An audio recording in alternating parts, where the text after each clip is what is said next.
the episode that you guys did with Jennifer was amazing. Everything that you guys kind of brought together, Jeff. So I want to say good morning, everybody. Jeff, so happy to see you, brother. Hopefully your internet's been working last week. I didn't get to see any disconnections, but you know what? It's Monday. We're almost close to Christmas. I think we got like 23 or 27 days left till the end of the year. Let's go. Let's do this. Centurion Trucking. Our motto is people before profit. Today's market requires more transparency.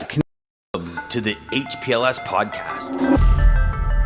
Live, relevant, and high performance information, conversations, and education weekly.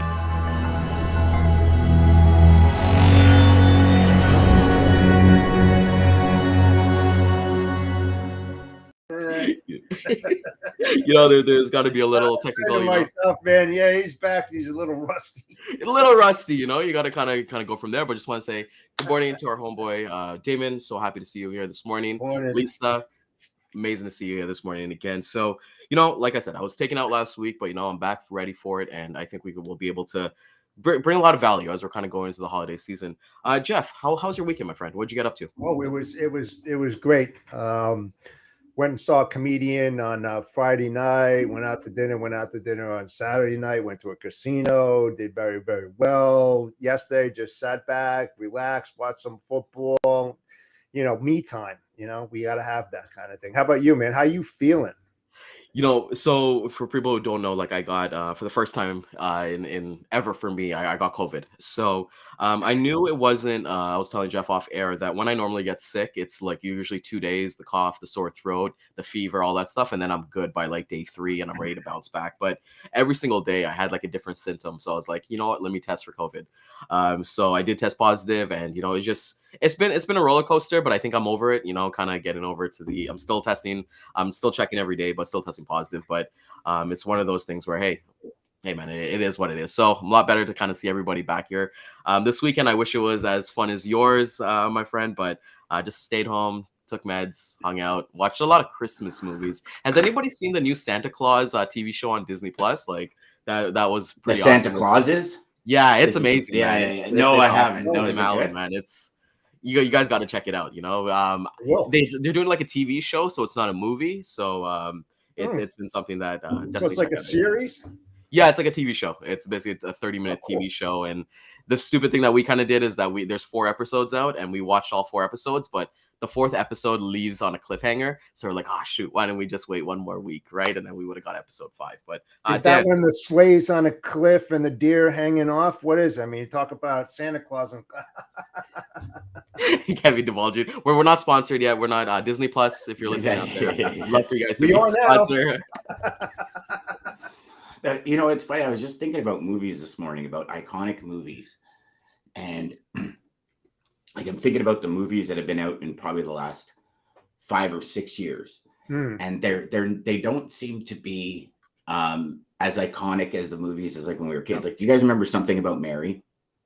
No, like I was okay. Yes. So if you haven't seen that, yeah, okay, the scene where like it's a G-rated show, Dan. Yeah, I know. But if you think about, so for anyone that's seen that movie, like Along Came Polly, Meet the Parents, like all these iconic movies that just have scenes that make you burst out like crying, laughing.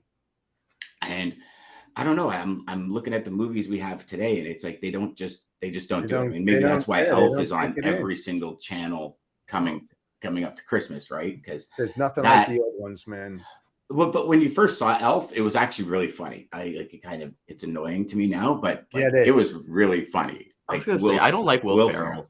I don't like. Oh no! Yeah, he's annoying, man. He's just like he goes for like those like cheap like laughs, like those like I don't know, those kid laughs, you know, like I just feel like his stuff is cheap. So I've always hated Elf, right? But you know, you're so right, Dan, by saying that we don't have those like iconic movies that you can go back to those scenes because even for myself being sick, I really, really want to go see the new Black Panther, Wakanda Forever. But hey, man, I've been down for the count, and I'm like, oh man, when are we gonna be able to go see Wakanda Forever? But you look at all the Marvel TV.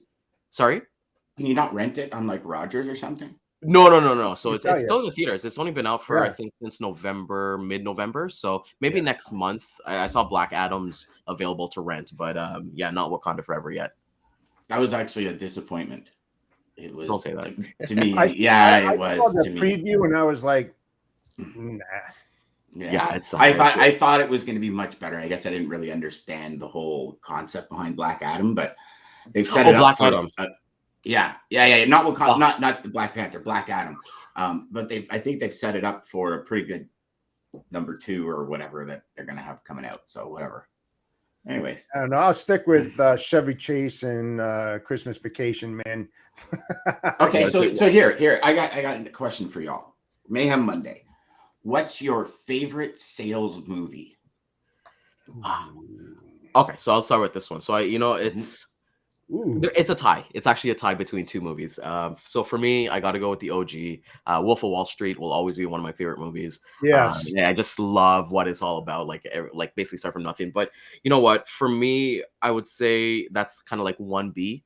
1A for me is Pursuit of Happiness. I don't care what anybody says. That story of Will Smith. Yes. Will Smith. Yep. And with it being actually a true story, right? And like going through those trials and tribulations, right? And it just reminds me a lot, just kind of betting on yourself, because a lot of people, if you haven't seen Pursuit of Happiness, go check it out, regardless of whatever you kind of think of. But and read the story as well. The gentleman who's the story's after, he makes an appearance at the end, right? But Pursuit of Happiness, man, I think it's one of the best movies. He took it as an internship, he grew it, he built it, and it's amazing to kind of see. So that those are my 1A and 1B. I'll agree with that.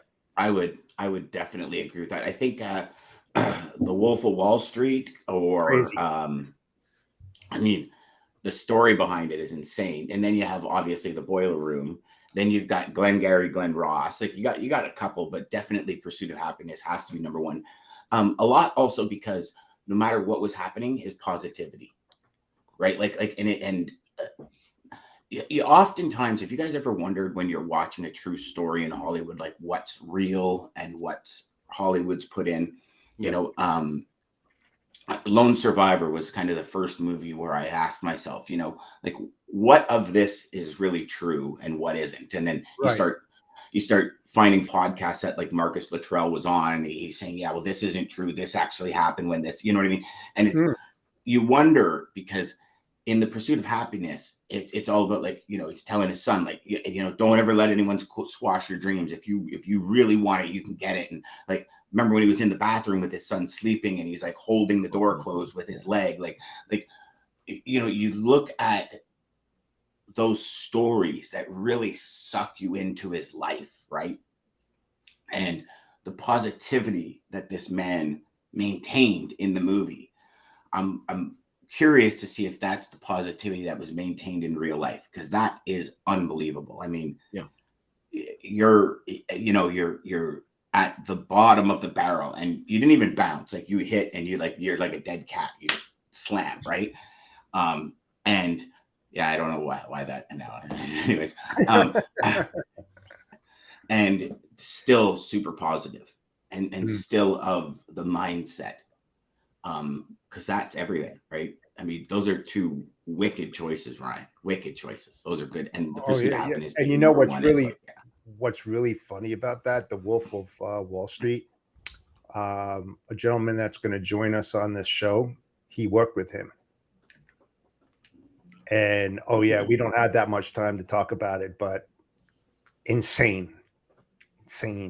It's crazy you actually mentioned that, because I was doing some digging, I think it was a couple months ago, and I actually found like the actual playbook that I think it was something Stratton, whatever it was called, but the actual playbook that Jordan Belfort actually used to give to like new hires, and the things in there was like insane. It was just crazy commitments, right? And it actually, I love that you bring this up, Dan, because it actually it brings up a conversation that I had with an amazing person this morning, where we're talking about commitments, talking about he's a business owner, what do you expect out of agents coming in? And you're looking at Wolf of Wall Street and what he expects out of people came out of like nowhere. These are people who weren't into stocks, they weren't into anything else, but they basically kind of just, okay, here's the training manual, do it, study it up, and read. And how often do we kind of see that in sales, right? Like you can be so scripted and you could close customers, you can be not scripted and you can close customers. There's no formula to this, right? So it's called the Unethical Guide to Selling. It's pretty awesome to kind of see. So It's It, I think especially with that movie, I love Scorsese movies. I think he's probably one of the best directors of all time. So just kind of coming back to, I think, Wolf of Wall Street. I don't know if you guys were like the same, but like I wasn't able to like watch the whole movie in one sitting because it's a really long movie. It's like 3.5 hours, I think it is. So Oh, I did. to kind of digest it in like maybe like two parts or something like that. So You just got has entrenched into it. It's like, well, question for you guys, right? Like, have you ever watched a movie and it's like not even just sales, but any kind of like personal movie or anything like that, or even a TV show that's like made you inspired? Or like, I got to go do something about this, right? Like, what yes. has that movie, like, Dan, if you want to kind of share that, like, what impact has a movie or a TV show had to you? Or like, I need to go do something right now, right after this. The Matrix. Okay, It's wasn't expecting and that. I know it sounds crazy, but the philosophy and the idea of having these fake glass ceilings over you until you unplug, and then it wasn't. So it was The Matrix and Life of Pi, and I know it's probably two movies that everybody's like, what? But the Life of Pi, he created something in his mind to keep him alive. So, and he created something to take care of to keep him alive. And that's the way I see the movie. So we create things sure, in our lives, and we'll do more for other people than we'll do for ourselves. So that was one big message. And the Matrix, that's the idea. yeah, and the Matrix for me, and obviously the first one, not all of them, but the first one, because that was when like everything came to it. Neo got unplugged, and it was like, wow, you have so much more capabilities, so much more talent, so much more possibility in your life than 99.9 of us, 9% of us even think is possible. And that was the real message for the Matrix. I mean, don't get me wrong, the gun scenes were freaking cool in the first one, and there was like a whole bunch of really cool stuff. But the idea to be unplugged and all of a sudden to be able to bend time and space, like when you think about it for a second, right? You think about like Warren Buffett, Bill Gates, like Elon Musk, like Apple, like as a company, Apple, even Steve Jobs. Steve Jobs, yeah. They bent what we saw as reality. They literally morphed it and created a new reality. Richard Branson, like all of these major people have created this new reality, and it's just, to me, that was the essence of the Matrix. What was yours? I don't know. I know a few movies that I went there and it was 3.5 hours, and I fell asleep with my wife, and I said, I'll never watch another movie like that again. That's a good thing. What about you, Ryan? Yeah, I think it's a great topic to kind of like think about, because like I think for me, well, I kind of want to go back to your thing, what you said about it's like Steve Jobs, like change in reality, right? So when the first iPhone, the 3G came out, I was actually working in for Apple iPhone tech support for a third party company, and this was the first time this department was deployed because it was the first phone ever. And that excitement on day one that people were even for a couple weeks of like, oh my God, I got a phone. I got a calculator on here that I can kind of see. And I remember there was only like 3 games that you can get. I forget the names of the games, but just to kind of see it. Even Shazam. I don't know if you guys remember Shazam, where you can take your phone, listen to the radio, and it will tell you the song and everything like that. And the technology with that was like so evolving, right? And the biggest news out of Apple that we're kind of seeing is that with supply chain, they're actually looking to move like their facilities over to India and Vietnam, because they're not going to be able to keep up with the capacity of iPhones for the holiday season, right? So with them kind of like always kind of adapting with it, I think like with movies,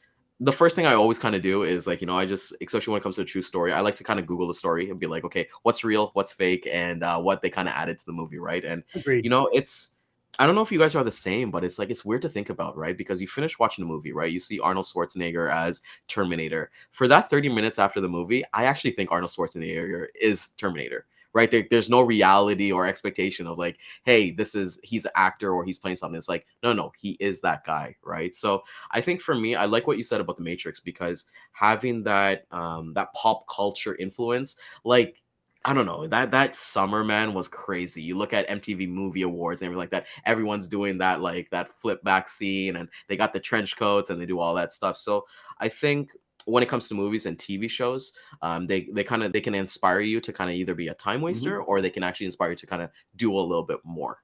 Yeah, one thing though, two takeaways. You talk about the Terminator, and look how long ago that movie came out, right? Look at AI now, right? When you really think about it, right? That wasn't even in the scope of things back then, right? And then with Steve Jobs, right? The takeaway from that is that money, houses, planes, all that isn't that important when he came to the end of his life. And I read his story on that, Yeah. it, even though he was extremely successful, he wished that he could have turned it back and had more time with his family, which was the biggest takeaway from that. So it's not all about the millions and everything. It's about the balance of work and family life, which he didn't really have because he was building an unbelievable corporation. So when you look at the biography of that guy and the whole story, that's the big takeaway from that money isn't everything. There's so much more that is worth more than cash. That's the takeaway from that whole story there. Yeah, for sure. I mean, if you look at Steve Jobs, if you read his biography, that's for sure what at the end of his life, that's what it was, right? Like for sure. Yeah. Yeah. And that's the thing that you should be thinking about now, depending upon where you are in your career and how you can, we talked about that many times about the life, a family balance, your personal, so forth and so on, that sometimes we just forget because we get so entrenched in what we're doing that you have to be at the dinner table at 6 o'clock to eat with your family. You take care of your kids, you help them with your homework, and then you find yourself up at 10 o'clock until 2 o'clock in the morning doing your thing with your business, trying to sacrifice to make things work, but then again, how detrimental is that to your own well-being of getting the proper amount of sleep, rest, all that kind of stuff too, when you're really juggling everything. So that's the biggest takeaway there. I don't know about, well, Ryan, I think we'll find out. Jeff, I don't know about you, but come like grade 5, man, I wasn't any good with the homework. Like I didn't understand half the symbols that were coming out in math. And I'm like, why do you need to know this? You don't need to know this. And then the kids were like, I don't. And I'm like, well, I guess you do because school's teaching it to you. But I'm looking at it, I'm like, that's like hieroglyphics to me. Forget about it. I'm done. I'm done. Like it was literally grade 5 where I was like, yeah, you don't want to ask dad because you ain't going to get a good mark on that. You're going to be like, hey, I should have plagiarized like my buddy and stuff like that. Yeah. And it's mom's, so right. Mom's the genius of the family. Let's just put it that way. Yeah, I always went to mom for like school stuff and things like that. And I like that you kind of said that with like family because, how often I read a lot that people are like, you know what, when I get to 60, when I retire, I'll do all this traveling, I'll do all these things. And it's like, no, there's this like YouTuber he was actually a doctor. He was actually the head of doctor in UK. His name's Ali something. But he gave up being a doctor to become a YouTuber full time because he was making more money there. But he's like, what's the point of me bursting the hours 70, 90, 100 hours a week when I get no time with my family and I could maybe do 5 uploads a week on YouTube? Maybe that's like 20 hours a week and I got a better life balance, right? And one of the things that he talks about, he read this book was basically talking about that, hey, when people die, they give all this inheritance to like their kids and all this stuff. It's like, switch that around. Why not give them the money when they're in their 20s and their 30s so they can start a business or they can go after their goals instead of waiting till, let's call a spade, when you die, they'll probably be like 40, 50 years old themselves, right? So being able to invest in the time, because even for myself, Jeff, like you're hustler, Dan, you're a hustler and things like that. And I'm like, okay, I'm learning from you both that, hey, these are things I should do and things I shouldn't do because hey, I just want to enjoy life and understand that I'm not waiting for that cruise at 60. I want to take that cruise now. I want to go to Alaska now. I want to go to Antarctica now. I don't want to wait till I hit a certain milestone. I'm ready to go now. So those are things. We definitely think alike because that's exactly what I did. Is like, would you rather want to travel in your youth or when you're old? You can't do the things that you can do when you're much younger. Like if you want to climb Mount Everest, you're going to do it much younger. You're not going to do it in your 60s, right? There's no way. Maybe some people can do that, but most can't. So, I mean, I did all my traveling, did all that stuff with the horses, everything when my daughter was young. I got it all out of my system, because that's the way I wanted to do things. That's a good thing, Ryan, to do that when you're younger, not when you're older, man. Get it out of your system. Do it. Go for it. Yeah. We would budget every year X amount for travel. no matter what. Yeah. And it's and our kids have seen some pretty cool places, and there's more to come, and we've seen some pretty cool places. And I'll tell you, I mean, COVID was a big, we got to do things, we got to do it now, right? Like just from a general environment perspective, because, people were dying left, right, and center. And it's like, man, you don't want to die with the fire in you. You want to go out and see these places. And then when I got sick, it like compounded that. And you know what? I see something you different. Think about it. We can do our job from anywhere in the world. Yeah. You're a salesman, Ryan, right? You can do your job from anywhere if you had to. So it's not even as if you need to say, I'm going on vacation. You'd be like, let's just screw off to Mexico for a week. I'm going to work from the beach. And you make 20 sales calls from the beach. And you like it's not just, it's designing your life around your everything else instead of your business designing your life, right? Or your career designing your life. You're designing the career and life and business that you love. And that means being able to go places and still work. Like I've worked from a cruise ship, and people say, well, why would you work on a cruise ship? It's because I got my feet up on the balcony. We're in the middle of the Caribbean Ocean. I'm happy. I'm good. I've worked from a beach.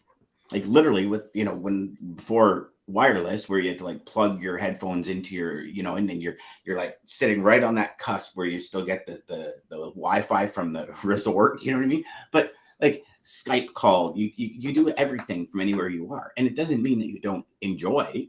You do. You just work a couple hours during the day and then you hang out for the rest of the time. I mean, it's that mentality that we have to pick up in business. And unfortunately, companies have to start picking up that mentality as well, because a lot of companies won't let you necessarily do that. Like, why only have 4 weeks vacation a year? Why can't you go away for a week every second month? Right. And still work. Go every month. And I think, one thing I love having this conversation because I'm completely the opposite of it. Because I learned from a life experience, like the first company I worked at, where, hey, I went to Dominican with my now wife, and I was working like 6-7 hours a day. And I was like, no, never. So I make it a point, anytime I go on vacation, I'm unplugging. I don't care. My customers know it.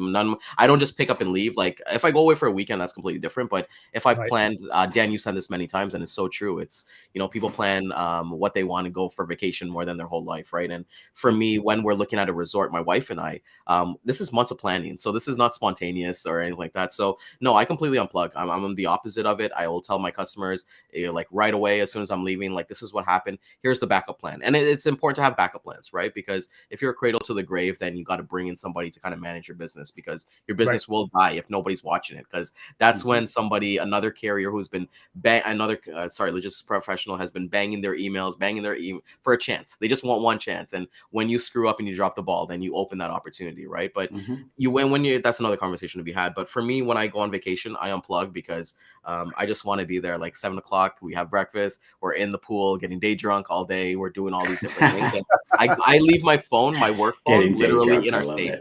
In our safe. So now, for me, how many times do you go away a year?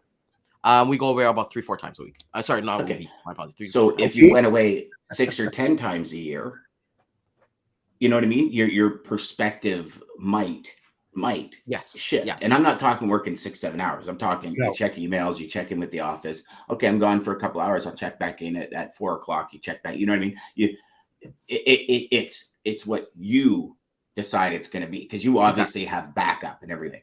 But if you're going away once a month, see, that vacation takes on a different perspective. It's like everything. It's like everything, right?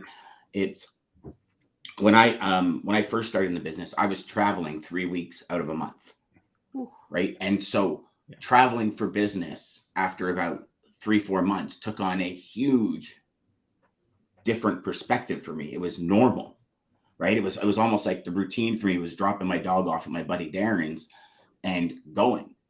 And now I couldn't imagine traveling, not even close to traveling 3 weeks a month. Not even. We got a buddy that's pretty high up at Sherwin-Williams, and he's traveling every week.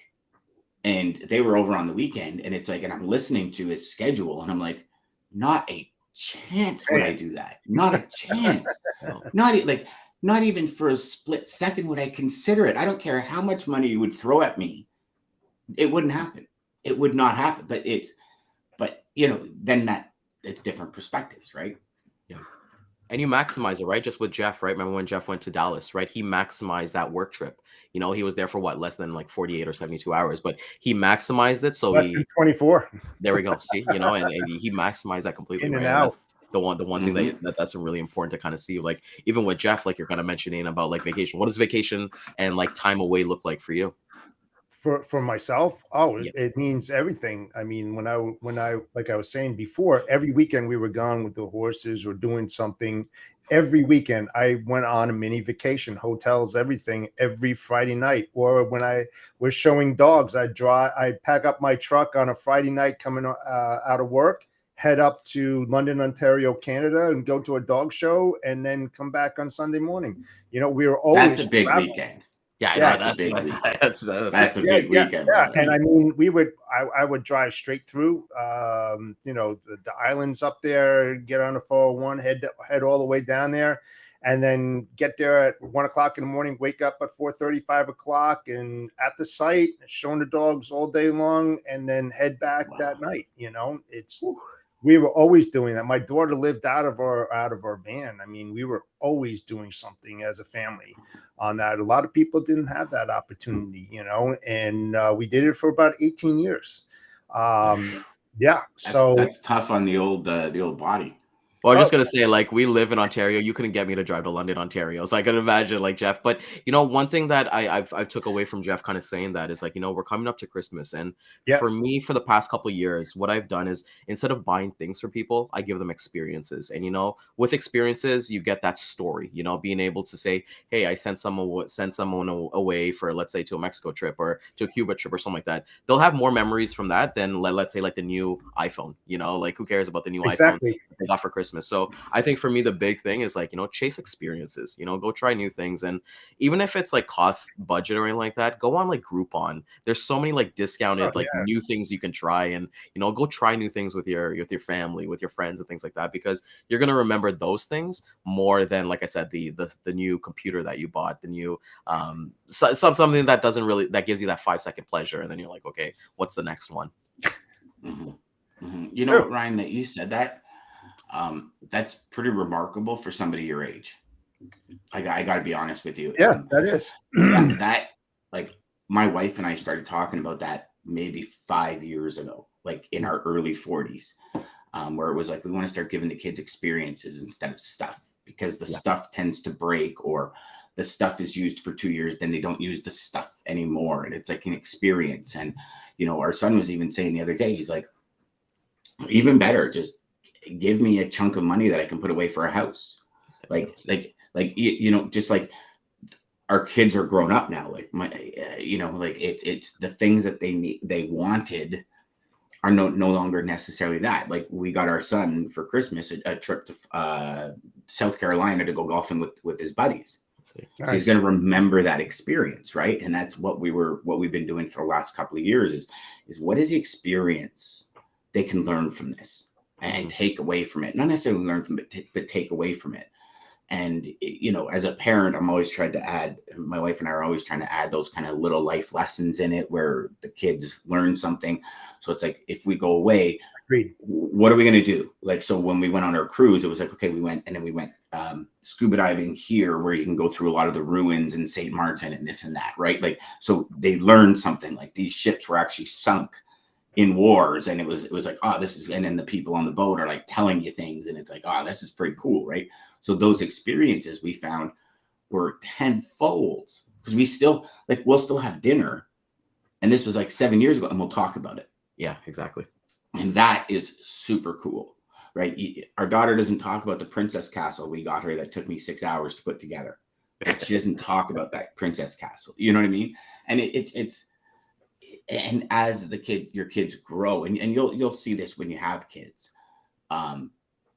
it's pretty interesting. I don't know about Jeff, maybe it happened to you. I remember being in the car and looking in the rearview mirror and realizing my daughter's 10, not 5. Oh yeah. And it's like, oh my God, I think I'm treating her like she's 5, but she's 10. Yep. And it's like you just kind of, holy crap, and they're older, Understatement.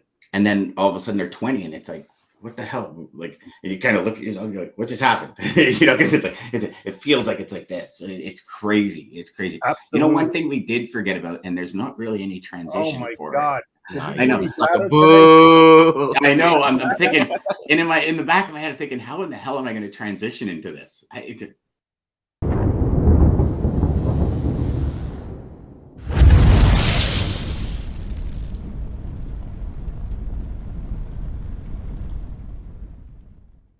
Sorry, y'all. Usually we got a pretty good transition, and well, you know what? I'm just gonna blame it on Ryan because he's the king of transitions, and he's just recovering from the vid. So just give the man a break. But our lane of the day, sponsored by DAT, is Dallas, Texas to Atlanta, Georgia. Line haul rate per mile $1.54. Fuel surcharge all in is $2.19. Contracted rate is $2.84. So I bet you we're going to see a tightening of the gap between that contracted rate. Year over year, spot line haul rate per mile is actually 64 cents less. And there's been a recent rate jump in this as outbound capacity is tightened. The current rate is 15 cents higher. So we're 64 cents less than we were last year, and we're actually 15 cents higher than the November average.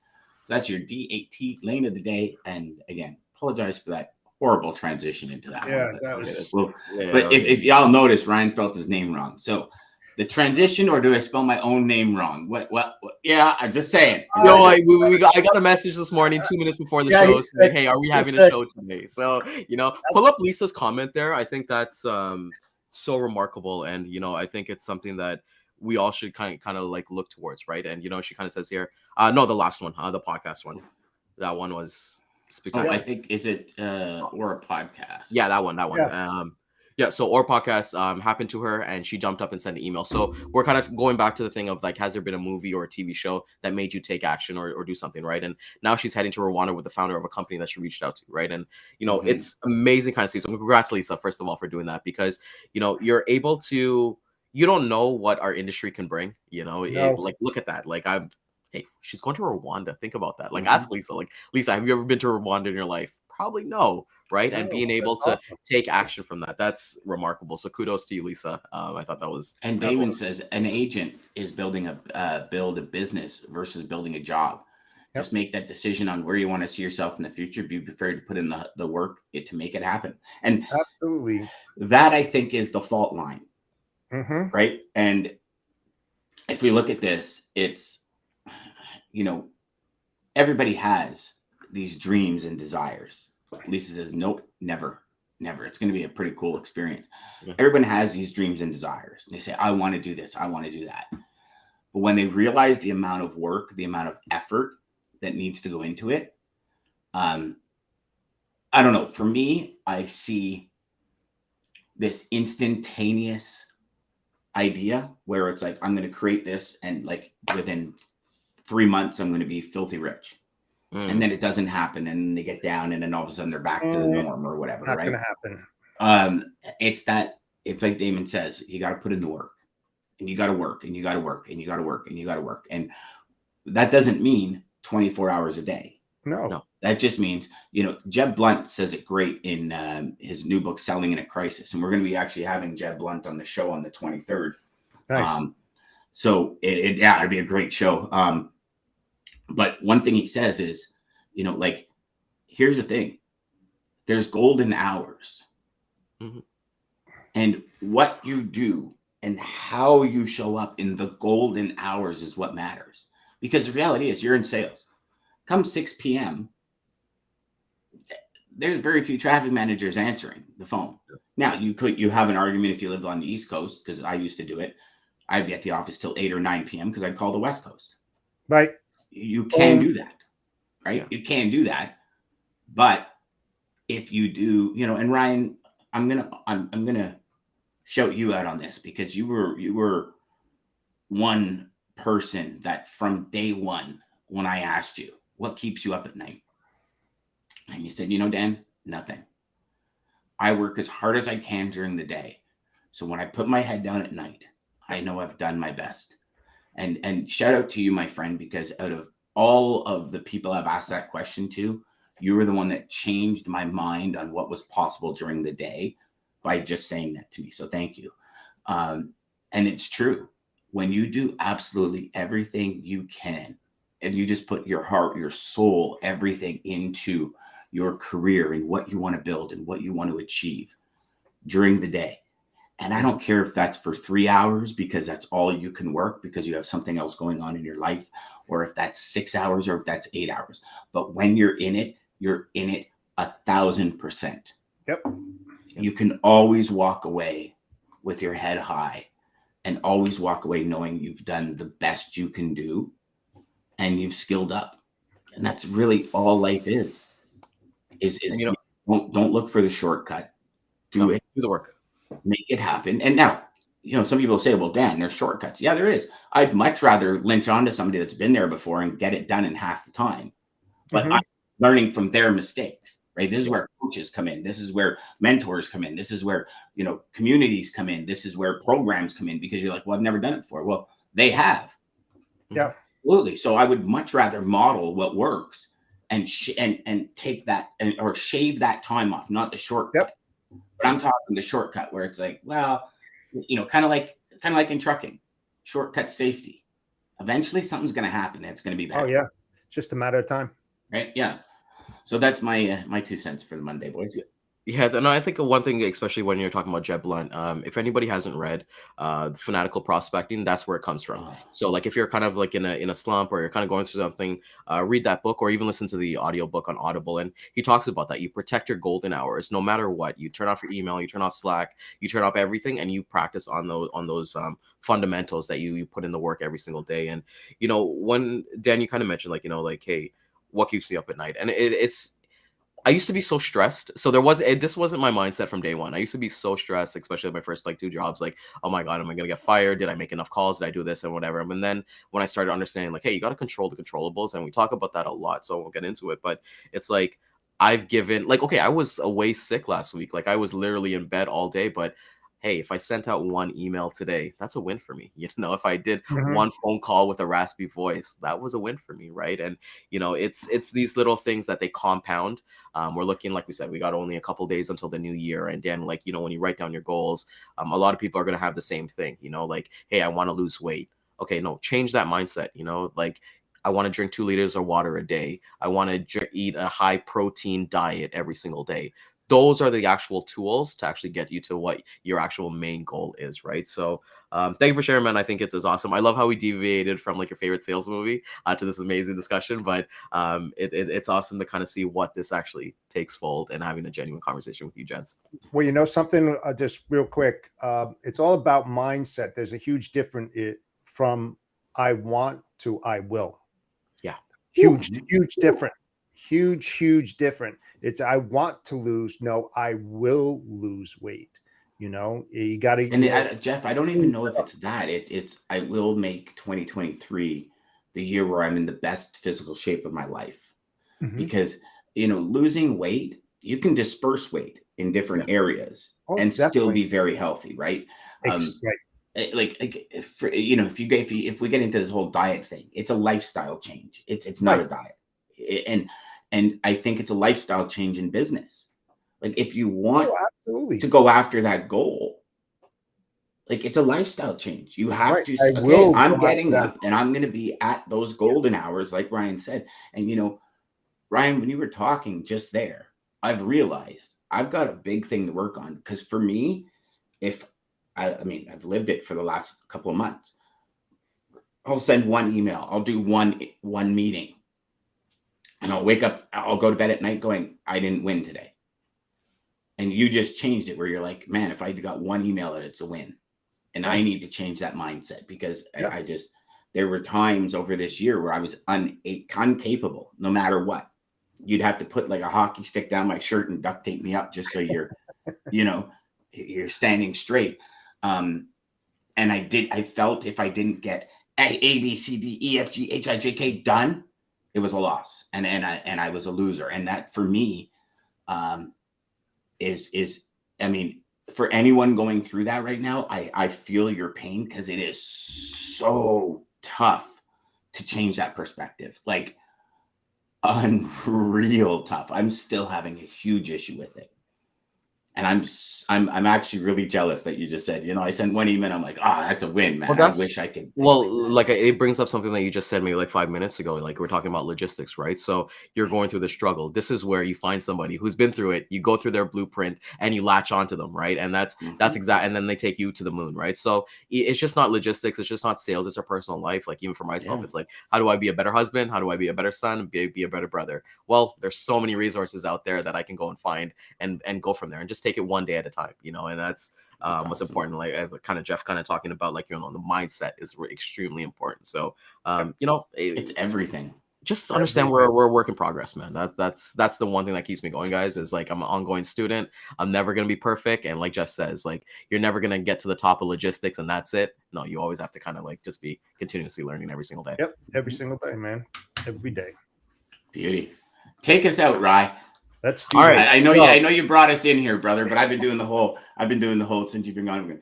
Wherever the dingy bell is, just ding, hit it, ding. Yeah, ding, I saw it, but I think for us, we want to thank everybody for coming out this morning. Jeff, Dan, so happy to be back with you guys. It's kind of like this is gonna be my win for the day, even if I go lay down in bed and be sick all day, but this is my win for the day. So I want to thank everybody for coming out this morning.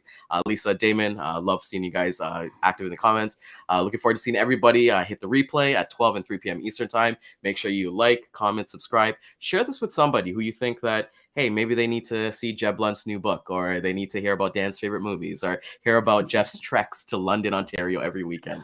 Definitely. I still can't believe you'd leave Jersey and go to London, Ontario for that. I know, right? I honor you for that, because that's like, that's commitment. One of the greatest horse farms is up there, Northwinds. See, where a native dancer is buried up there. Yep. The more you know. So definitely check us out: LinkedIn, YouTube, Facebook, and Twitter as well. Join us for tomorrow. We got a jam-packed episode. We got an amazing week coming up ahead for you guys. So looking forward to seeing everybody. Take care, everybody. Have a good day. Centurion Trucking, our motto is people before profit. Today's market requires more transparency, consistency, and focus on what our clients need to win. Centurion Trucking and American Logistics are poised to help their clients achieve and surpass their targets. If you're looking for a team that honors your needs, dreams, and aspirations, then get a hold of Daman at American Logistics or Centurion Trucking and